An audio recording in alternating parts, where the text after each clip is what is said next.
গত ২৪ ঘন্টায় রাজধানীতে ৪৫ মিলিমিটার বৃষ্টিপাত রেকর্ড করেছে আবহাওয়া অধিদপ্তর, যা সংস্থাটির শ্রেণীবিন্যাসে ভারী বৃষ্টি হিসেবে চিহ্নিত।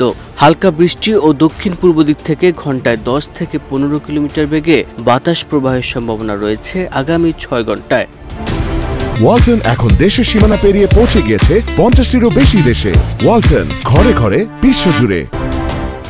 সকালে ঢাকার তাপমাত্রা ছিল ২৫ ডিগ্রি সেলসিয়াস, বাতাসে আর্দ্রতা ৯৮%। গতকাল রাজধানীতে সর্বোচ্চ তাপমাত্রা ছিল ২৮ ডিগ্রি। ৯ জুলাই ঢাকার সর্বনিম্ন তাপমাত্রা ২৪.৯।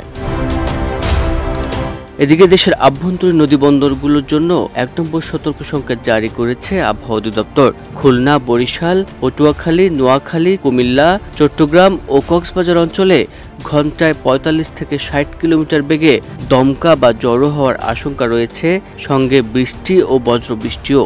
এসব অঞ্চলের নদীবন্দরগুলোকে ১ নম্বর সতর্ক সংকেত দেখাতে বলা হয়েছে। আবহাওয়া অধিদপ্তরের মতে বর্তমানে একটি লঘুচাপ অবস্থান করছে গাঙ্গেয় পশ্চিমবঙ্গ ও তৎসংলগ্ন এলাকায়। মৌসুমী বায়ু বাংলাদেশের ওপর সক্রিয় ও উত্তর বঙ্গোপসাগরে তা প্রবল অবস্থায় রয়েছে। ৯ জুলাই দিনের শেষভাগে রাজশাহী, ময়মনসিংহ, ঢাকা, খুলনা, বরিশাল, চট্টগ্রাম ও সিলেটের অধিকাংশ এলাকায় এবং রংপুরের অনেক জায়গায় অস্থায়ীভাবে দমকা হাওয়া সহ বৃষ্টি বা বজ্রবৃষ্টি হতে পারে। বিশেষ করে ঢাকা, খুলনা, বরিশাল ও চট্টগ্রামের কিছু কিছু স্থানে মাঝারি থেকে অতি ভারী বৃষ্টির সম্ভাবনা রয়েছে। তবে সারা দেশে দিনের ও রাতের তাপমাত্রা প্রায় অপরিবর্তিত থাকবে বলে জানানো হয়েছে।